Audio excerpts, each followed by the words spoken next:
इस पुस्तक अध्ययन सत्र में।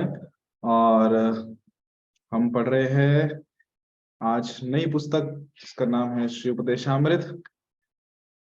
तो मैं यहाँ पे स्क्रीन शेयर करता हूँ।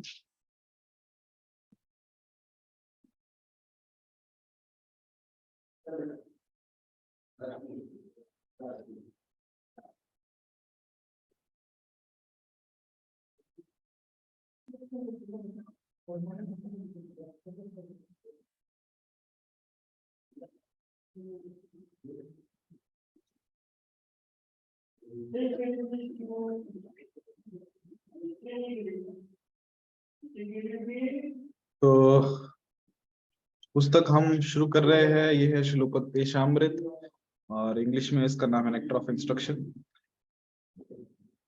अभी जो हमने पिछले सत्रों में पुस्तक पढ़ी जिसका शीर्षक है भक्ति रसामृत सिंधु, हमने पढ़ी थी। भक्ति रसामृत सिंधु और उपदेशामृत, ये जो दो पुस्तकें हैं, ये बहुत ही महत्वपूर्ण पुस्तकें हैं और ये दोनों पुस्तकें श्रील रूप गोस्वामी ने लिखी। और इस्कॉन में विशेषकर जो हम सब लोग हैं यहाँ पे जो इस्कॉन संस्था से जुड़े हैं, हम सबको रूपानुगा कहा जाता है। रूपानुगा इसलिए क्योंकि हम रूप गोस्वामी के उनके उनके उनका आगमन कर, हम ऐसे कह सकते हैं, उनका पचिन उनका पे चल रहे हैं, उनका अनुगमन कर रहे हैं। इसलिए ये दो पुस्तकें जो श्रील रूप गोस्वामी ने लिखी है हमारे लिए बहुत ही महत्वपूर्ण है। जो भक्ति रसामृत सिंधु है, जिसे साइंस ऑफ गॉड कहा जाता है या फिर साइंस ऑफ भक्ति yoga, science of devotional service, भक्ति योग का विज्ञान, कि भक्ति कैसे करनी चाहिए, वो विज्ञान हमें उसमें से सीखने को मिलता है। हमने सीखा भी, जैसे जैसे श्रील प्रभुपाद जी कहते थे कि भक्ति Rasamrita Sindhu is the law book of ISKCON. Law book किस लिए? क्योंकि भक्ति कैसे करनी है वो हमें उससे समझ में आता है। उसमें एकदम जो सब हमने विशेष देखे समझे। अभी जो पुस्तक हम देख रहे हैं वो श्रील उपदेशामृत है। उपदेशामृत में रूप गोस्वामी ने जो नवधा भक्ति हम कहते हैं, उसी नवधा भक्ति के अनुसार जो श्लोकों दिए, मतलब हम इसमें नवधा भक्ति सीख सकते हैं। 11 श्लोक हैं इसमें, इस पुस्तक में उपदेशामृत। और जैसे जैसे श्लोक आगे बढ़ेंगे स्तर बढ़ते से नवधा भक्ति में आता है, सॉरी नवधा भक्ति बोल रहा हूँ, पर जो भक्ति के स्तर होते हैं, शुरुआत होती है पहले श्रद्धा से, फिर भजन क्रिया, साधु संग, सॉरी श्रद्धा, साधु संग, भजन क्रिया, अनर्थ निवृत्ति। जैसे जैसे भक्ति बढ़ती है फिर भाव प्रेम आगे आता है। तो उसी स्तर के अकॉर्डिंगली इसमें श्लोक है। जैसे पहले अगर हम 7 श्लोक देखेंगे तो वैदिक भक्ति के हैं, उसके बाद फिर रागानुग भक्ति में है इसमें। तो हम शुरू करेंगे। और रूप गोस्वामी के बारे में हमने काफी चर्चा की थी पहले भी, कि रूप गोस्वामी कौन है। चैतन्य महाप्रभु के शिष्य हैं। चैतन्य महाप्रभु के बारे में हम सब जानते हैं कि चैतन्य महाप्रभु कलयुग में स्वयं कृष्ण है जो श्रीमती राधा रानी के भाव में आए हैं।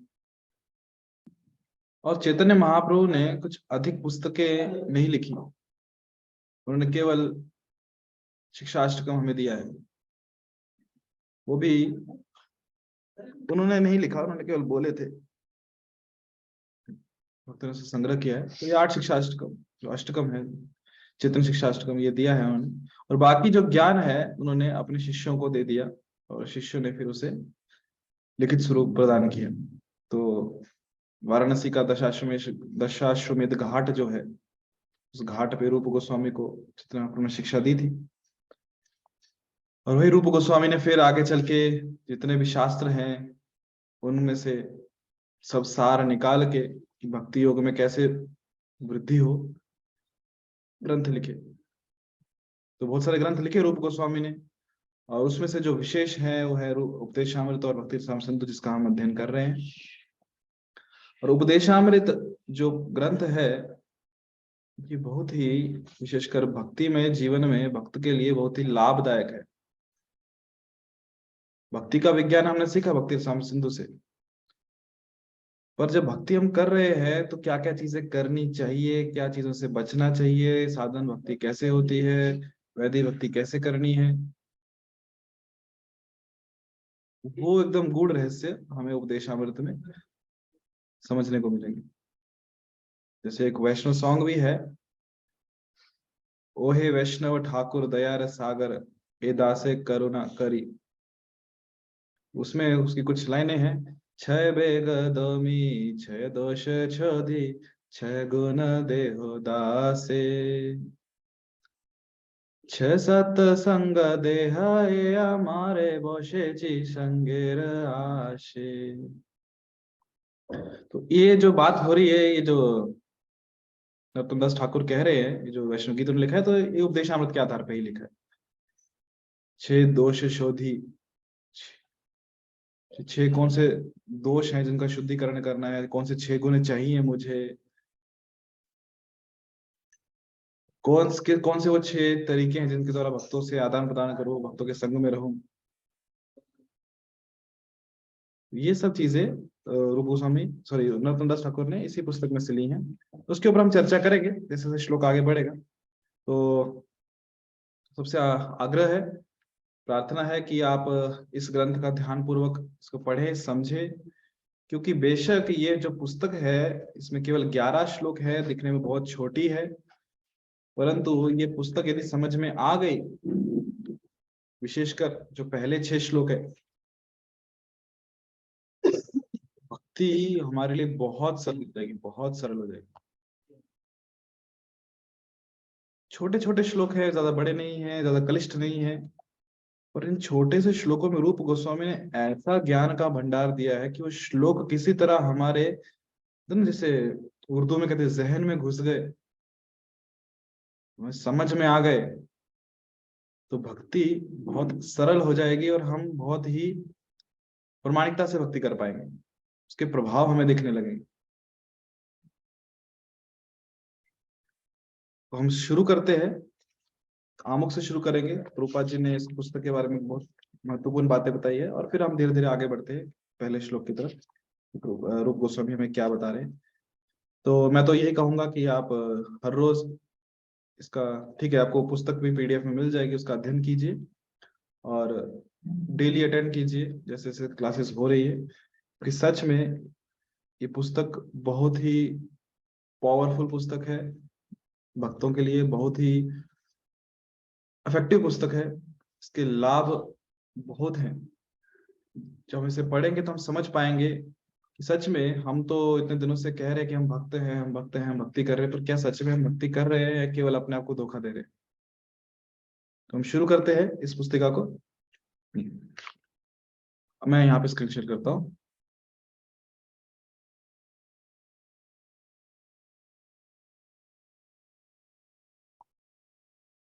आमुख।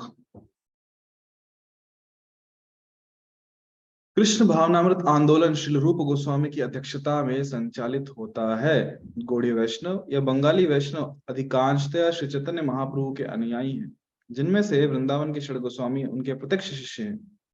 अतएव श्री रूप नरोत्तम दास ठाकुर ने गाया है, रूप रघुनाथ पदे हईवे आकुति, कबे हम बुझिबो से जुगल प्रीति।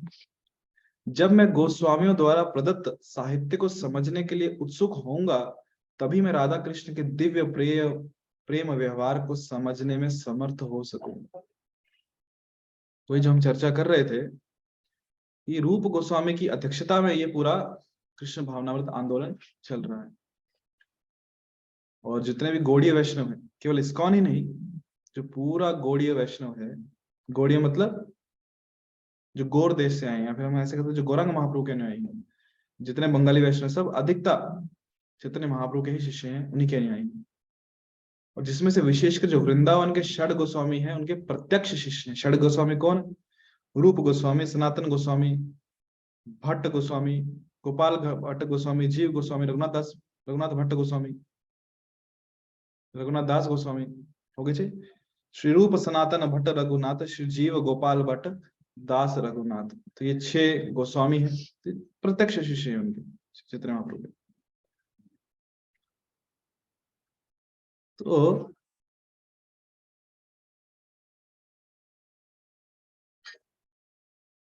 बात ये हो रही है जो चैतन्य महाप्रभु हैं वो कौन है? स्वयं कृष्ण। कोई अवतार नहीं हुआ है भगवान का, चैतन्य महाप्रभु स्वयं कृष्ण है और भक्त के रूप में आए हैं, विशेषकर श्रीमती राधा रानी के रूप में। रूप नहीं मतलब उनका भाव लेके आए हैं, कृष्ण प्रेम देने के लिए आए हैं। और एक भक्त भगवान से किस प्रकार प्रेम करता है उसका अनुभव करने आए हैं। और भक्ति कैसे की जाती है वो अपने स्वयं के आचरण से सिखाने के लिए आए। और यहाँ पे जो नरोत्तम दास ठाकुर जिस भजन में गा रहे हैं कि जब मैं गोस्वामियों द्वारा प्रदत्त साहित्य को समझने के लिए उत्सुक होऊंगा तभी मैं राधा तथा कृष्ण के दिव्य प्रेम व्यवहार को समझने में समर्थ हो सकूं। ऐसा हम देखते हैं आजकल कि जो श्रीमती राधा रानी और कृष्ण का जो प्रेम व्यवहार है, जो उनका प्रेम संबंध है, उसको समाज में हम लोग बहुत ही सस्ते में लेते हैं। या तो गलत दृष्टिकोण से देखते हैं या फिर भक्तिमय तरीके से देखते भी हैं तो बहुत सस्ते में लेते हैं। अधिकांश लोग उसे समझ नहीं पाते कि राधा और कृष्ण का जो प्रेम है वो प्रेम वास्तविकता में क्या है। जैसे भौतिक जगत में हम देखते हैं एक तरुण और एक तरुणी का आपस में जो प्रेम व्यवहार होता है, उसी की तुलना हम राधा रानी और कृष्ण के प्रेम से करते हैं। तो एक सामान्य जीव के लिए कि राधा कृष्ण प्रेम क्या है समझना बहुत मुश्किल, वो नहीं समझ सकता। कब हम राधा कृष्ण के प्रेम को समझ सकते हैं? तो नरोत्तम दास ठाकुर कह रहे हैं जब मैं गोस्वामियों के द्वारा जो उन्होंने साहित्य लिखा है उसे समझने के लिए उत्सुक हूं, उस साहित्य को समझूंगा, तब राधा कृष्ण के प्रेम को समझने में समर्थ हो पाऊंगा, अन्यथा नहीं। जो बहुत ही दुर्लभ वस्तु है वो है राधा और कृष्ण का प्रेम, उसे समझ पाना। ज्ञान योग, ध्यान योग, अष्टांग योग, कुंडलिनी शक्ति जागृत करना, चक्रों को भेदना, सिद्धियां पा लेना, ब्रह्म में लीन हो जाना, ये सब बहुत सरल है देखा जाए तो। पर राधा कृष्ण के प्रेम को समझना ये कोई सामान्य बात नहीं है, बहुत ही दुर्लभ वस्तु है। तो वो दुर्लभ वस्तु जो चैतन्य महाप्रभु देने आए, कृष्ण प्रेम, वो कैसे मिलेगा? केवल गोस्वामियों के साहित्य को पढ़ के ही हम समझ सकते हैं, अन्यथा संभव नहीं है। श्री चैतन्य महाप्रभु का प्रादुर्भाव मानव समाज को कृष्ण विज्ञान का वरदान देने के लिए हुआ। भगवान कृष्ण के समस्त कार्यकलापों में सबसे उत्कृष्ट है गोपियों के साथ उनके माधुर्य प्रेम की लीलाएं। श्री चैतन्य महाप्रभु गोपियों में श्रेष्ठतम श्रीमती राधा रानी के भाव में प्रकट हुए। अतः भगवान श्री चैतन्य महाप्रभु के जीवन कार्य को समझने तथा उनके पद चिन्हों का अनुगमन करने के लिए हमें 6 गोस्वामियों श्री रूप, सनातन और कृष्ण। एक मिनट।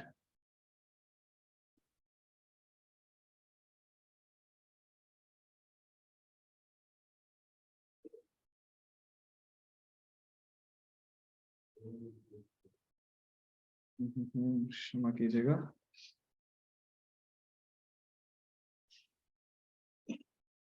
हाँ,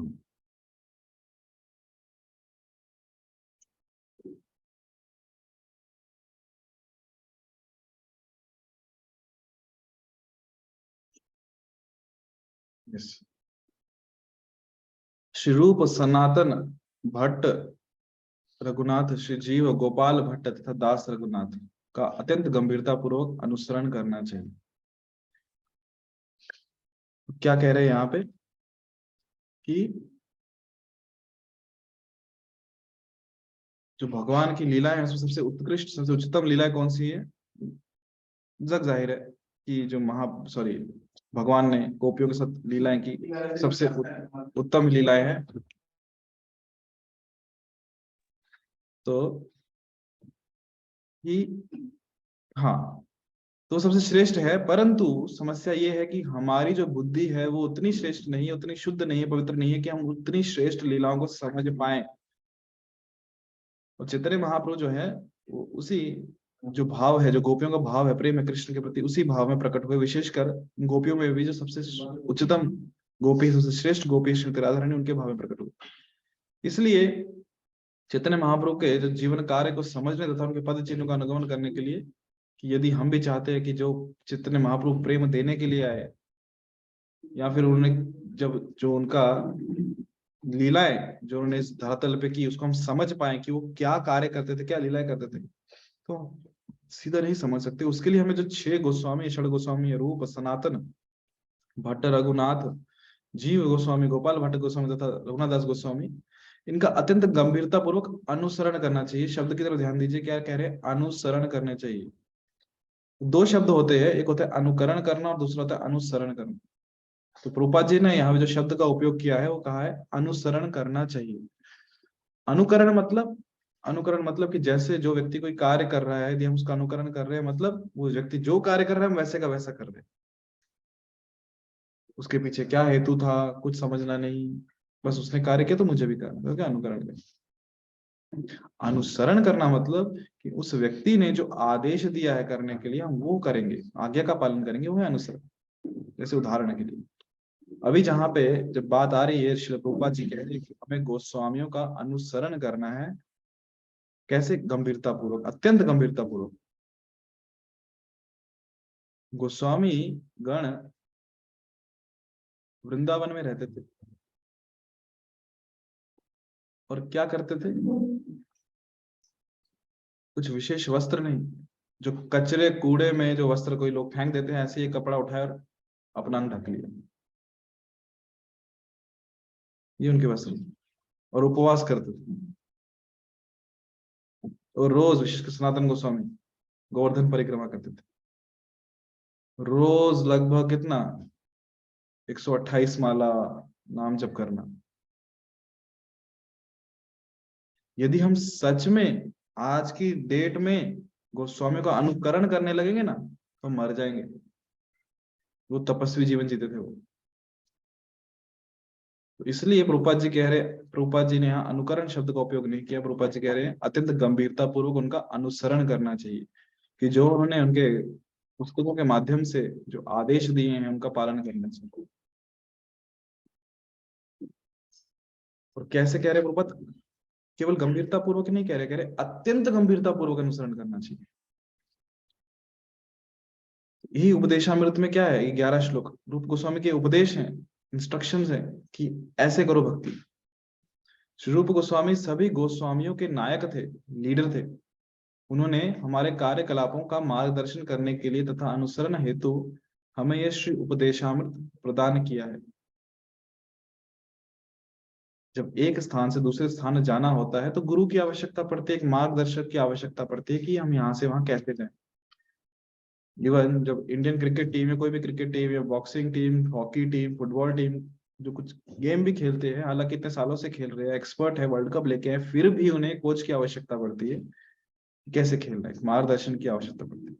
तो भक्ति में, भक्ति कैसे करें, उसके मार्गदर्शन की आवश्यकता है। तो उसी के मार्गदर्शन के लिए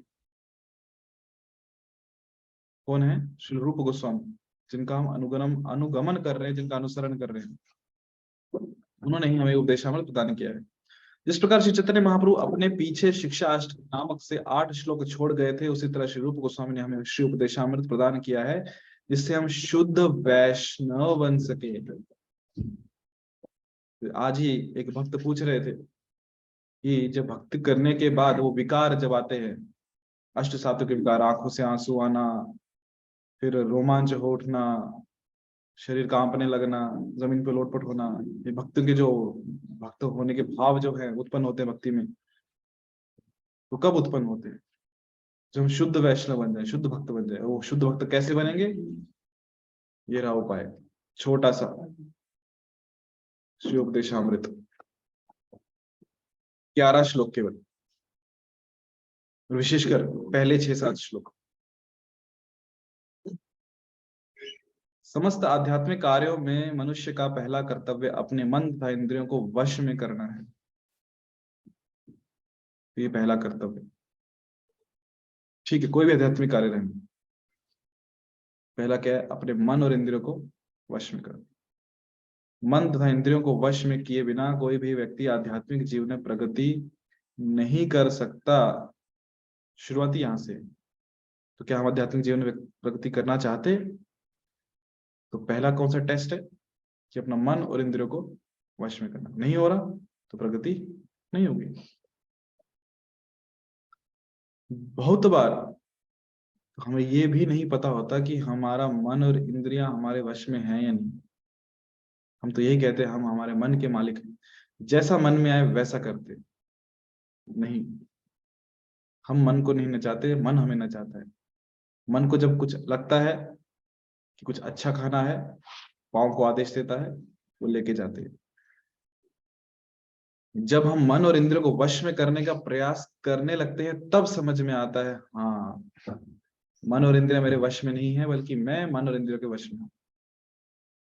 जिनको भक्तों ने ऐसे प्रयास किया है मन और इंद्रियों को वश में करने का, उनके अनुभव है कि जब वश में करने का प्रयास करते हैं तब समझ में आता है कि हाँ, ये मन और इंद्रियां हैं मेरे पास। तो अभी तक लगता है कि क्या मन और क्या इंद्रियां, कुछ होते भी हैं क्या ये? तो शुरुआत यहाँ से आध्यात्मिक जीवन की, मन और इंद्रियों को वश में करना। इस भौतिक जगत में प्रत्येक व्यक्ति रजोगुण तथा तमोगुण में लिप्त रहता है। मनुष्य को श्री रूप गोस्वामी के उपदेशों पर चलते हुए अपने आप को सत्वगुण के पद तक ऊपर उठाना चाहिए, तभी आगे उन्नति करने के लिए प्रत्येक रहस्य स्पष्ट हो जाएगा। भौतिक जगत में है तमोगुण, अज्ञान, तो हम सब अज्ञान में ही। और रजोगुण, भोग करने की इच्छा, वो भी है। तो भौतिक जगत की विशेषता है। तो यदि भक्ति करनी है तो हमें तमोगुण और रजोगुण से ऊपर उठना होगा और सत्व गुण के पद तक आना होगा। क्योंकि सत्व गुण से ही शुद्ध सत्व में जाना आसान हो जाता है। जैसे कि उदाहरण के लिए हमें छत पे जाना है, तो छत पे जाने के लिए हम पहले मंजिल से तो जा नहीं सकते, दूसरी मंजिल से जा नहीं सकते। तो पहली मंजिल से दूसरी मंजिल पे आएंगे, दूसरी मंजिल से तीसरी मंजिल पे आएंगे, तीसरी मंजिल के बाद छत पे पहुंच जाएंगे। उसी प्रकार हमें शुद्ध सत्व में जाना है, तीनों गुणों के परे जाना है, दिव्य दिव्य बनना है। तो तमोगुण से रजोगुण और रजोगुण से उठ के दोनों से गुणों से ऊपर उठ के सत्वगुण में आना होगा, और फिर हम आगे की यात्रा कर सकते हैं। कृष्ण भावनामृत प्रगति अनुयायी की मनोवृत्ति पर निर्भर करती है। इस वाक्य पे ध्यान दीजिए। वाक्य सफलता की कुंजी है, बहुत ही महत्वपूर्ण है कि कृष्ण भावनामृत में प्रगति अनुयायी की मनोवृत्ति पर निर्भर करती है कि हमारी मनोदशा क्या है, मनोवृत्ति क्या है। क्या सच में हम प्रगति करना चाहते हैं कृष्ण भावना में? अनुयायी मतलब फॉलोअर। जितनी हमारी मनोवृत्ति दृढ़ होगी कि हमें भक्ति में प्रगति करनी ही है, उतना हम प्रगति करते जाएंगे। यदि मनोवृत्ति ठंडी पड़ी हुई है, ढीली ढाली है कि ठीक है इस जन्म में नहीं तो अगले जन्म में, उसके नहीं तो फिर और अगले जन्म में। भगवान कहते हैं ना, कौन ते प्रति जाने नाम भक्त परिणश्यति, मेरे भक्त का नाश नहीं होता। श्रीमताम सुचि नाम गए योग भ्रष्ट विदाय, अगले जन्म में आएंगे अमीर घर, किसी अमीर घर में, फिर नहीं होता, उसके बाद अगले जन्म में करेंगे। चलते रहने दो। सच में हम प्रगति करना चाहते हैं कि नहीं, इस बात पर निर्भर करता है कि हमारी मनोवृत्ति दृढ़ है या नहीं। कृष्ण भावनामृत आंदोलन के अनुयायी को पूर्ण गोस्वामी होना चाहिए। जो भी अनुयायी है कृष्ण भावनामृत का, जितने भी इस्कॉन के मेंबर हैं जो कहते हैं हाँ हम भगवान की भक्ति करते हैं, नाम जप करते हैं, हम श्रील प्रभुपाद के अनुयायी हैं, रूप गोस्वामी के अनुयायी हैं, सबको गोस्वामी होना चाहिए। गोस्वामी मतलब क्या? चल पड़ेंगे वृंदावन एक वस्त्र धारण करके। तो वैष्णव जन जो है उन्हें सामान्यता क्या कहा जाता है? उन्हें गोस्वामी कहा जाता है। क्यों? आगे समझते हैं। वृंदावन में प्रत्येक मंदिर के संचालक यही पदवी से जाने जाते हैं। जो कोई कृष्ण का पूर्ण भक्त बन जाता है उसे गोस्वामी बनना चाहिए। गोस्वामी क्यों कहा गया? क्योंकि गो का अर्थ है इंद्रियां और स्वामी का अर्थ है प्रभु या मालिक। तो जब तक कोई अपने मन तथा इंद्रियों को वश में नहीं कर लेता तब तक वो गोस्वामी नहीं बन सकता। देखो घूम फिर के बात वहीं पे आ गई। गो मतलब इंद्रिय और मन, और स्वामी मतलब उनका स्वामी। तो मतलब अपनी इंद्रियों को वश में कर ले, इंद्रियों को स्वामी बनना है। जब तक इंद्रियों को वश में नहीं करेंगे तो गोस्वामी कैसे बनेंगे? जब तक गोस्वामी नहीं बनेंगे तो आध्यात्मिकता में प्रगति कैसे करेंगे? तो पहले गोस्वामी तथा बाद में भगवान का शुद्ध भक्त बनकर जीवन की सर्वोच्च सफलता प्राप्त करने के लिए मनुष्य को श्री उपदेशामृत नामक उपदेशों का पालन करना चाहिए, जिन्हें श्रील रूप गोस्वामी ने हमें प्रदान किए। रूप गोस्वामी ने जो श्लोक प्रदान किए उसे समझना चाहिए, जीवन में उतारना चाहिए, और जब हम गोस्वामी बन जाएंगे, अपने मन और इंद्रियों को वश में कर लेंगे, तब आगे गाड़ी चलेगी। फिर हम शुद्ध भक्त बनने के रास्ते पे चलेंगे। जैसे गीता में भगवान कहते हैं, श्रद्धावान लभते ज्ञानम तत्पर संयते इंद्रिया, ज्ञान लब्ध्वा परम शांति चिरेण अधिगच्छति। जो श्रद्धा रखता है उसे ज्ञान मिलता है, तत्पर संयत इंद्रिया, और इंद्रियों पे भी संयम होना चाहिए। उन्होंने मतलब रूप गोस्वामी ने, श्री रूप गोस्वामी ने अनेकानेक अन्य पुस्तकें भी लिखी हैं, यथा भक्ति रसाम सिंधु, विदग्ध माधव तथा ललित माधव। लेकिन श्री उपदेशामृत नए भक्तों के लिए प्रारंभिक उपदेश है। मनुष्य को इन उपदेशों का पालन अत्यंत दृढ़ता से करना चाहिए, तभी अपना जीवन सफल बनाना अधिक सुगम होगा। हरे कृष्णा। रूपा जी यहाँ पे क्या कह रहे हैं कि रूप गोस्वामी ने बहुत सारी पुस्तकें लिखी हैं जो कि हमारे स्तर से काफी ऊपर है, विशेषकर जो विदग्ध माधव है, ललित माधव है, जहाँ पे भगवान श्री कृष्ण और गोपियों के जो माधुर्य लीलाओं का वर्णन है। तो हमारे लिए तो अभी के लिए, क्योंकि हम भक्ति में नए हैं, हम सब, आप भी और मैं भी, प्रारंभिक उपदेश बहुत ही महत्वपूर्ण है, श्री उपदेशामृत। और केवल इसलिए ये नहीं सोचना चाहिए कि मुझे भक्ति में 10 साल हो गए, 20 साल हो गए, 30 साल हो गए, मतलब मैं वरिष्ठ भक्त बन गया हूँ, अभी भक्ति में नया नहीं हूँ, तो मैं ये बाकी ग्रंथ भी पढ़ सकता हूँ, ललित माधव, विदग्ध माधव, और भी जो जैसे बिल्व मंगल ठाकुर ने लिखा है, कौन सा ग्रंथ लिखा है उन्होंने, करनामृत, कृष्ण करनामृत, मुझे नाम नहीं याद आ रहा अभी। तो ये जो ऊंचे ग्रंथ हैं,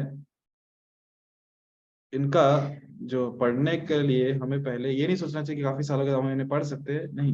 बेशक भक्ति में कितने भी साल हो गए, पर यदि हम गोस्वामी पद को ही नहीं पा पाए, अपनी इंद्रियों को ही वश में नहीं कर पाए, समझना चाहिए कि हम अभी भी भक्ति में नए ही हैं।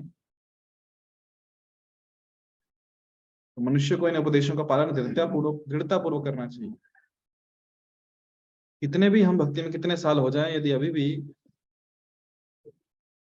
गाड़ी वहीं पे है कि हम अपनी इंद्रियों को वश में नहीं कर पा रहे, तो बार बार इस ग्रंथ का पढ़ना चाहिए, इसका वाचन करना चाहिए, इस पर मनन करना चाहिए। तभी क्या होगा, हमारा जीवन सफल और अधिक सुगम होगा। ये श्री प्रभुपाद जी यहाँ कह रहे हैं। तो यहाँ मैं रुकता हूँ, कल से हम शुरू करेंगे पहला श्लोक। यदि किन्हीं भक्त के मन में कुछ प्रश्न है तो आप पूछ सकते हैं। वैसे कुछ विशेष हमने शुरू नहीं किया, बट फिर भी अगर आपको कुछ प्रश्न पूछने तो आप पूछ सकते हो। मैंने माइक ऑन कर दिया है, आप माइक ऑन करके पूछ सकते हो।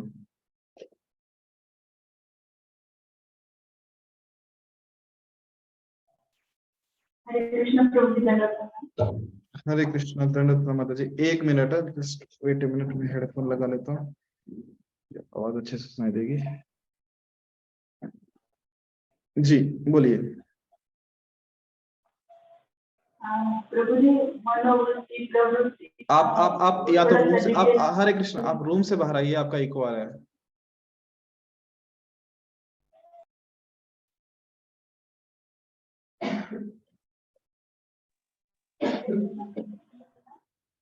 हाँ जी,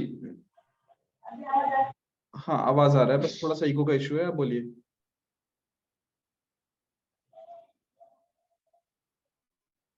हरे कृष्णा। हरे कृष्ण प्रभु जी। जी हाँ, अभी आवाज आ रहा है, बोलिए।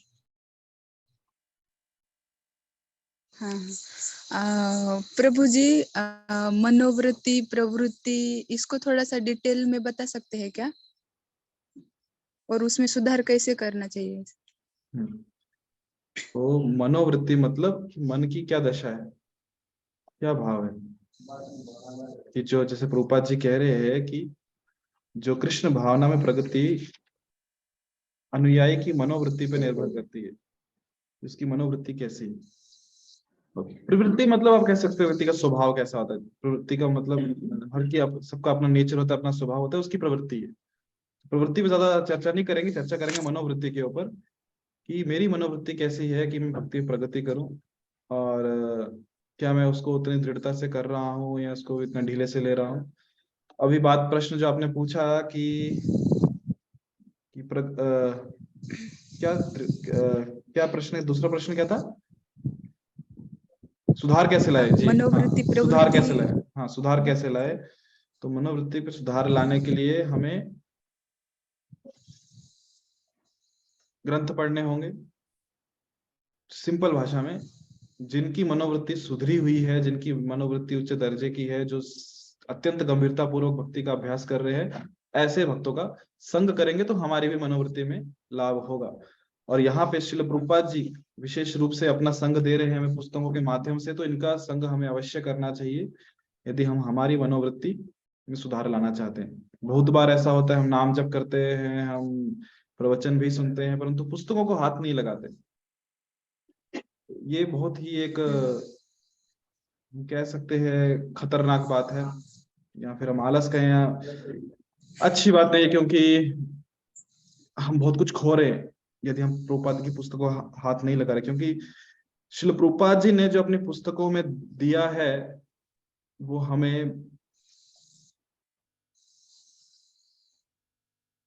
श्रील प्रभुपाद जी ने जो अपनी पुस्तकों में दिया है वो कोई साधारण पुस्तकें नहीं है।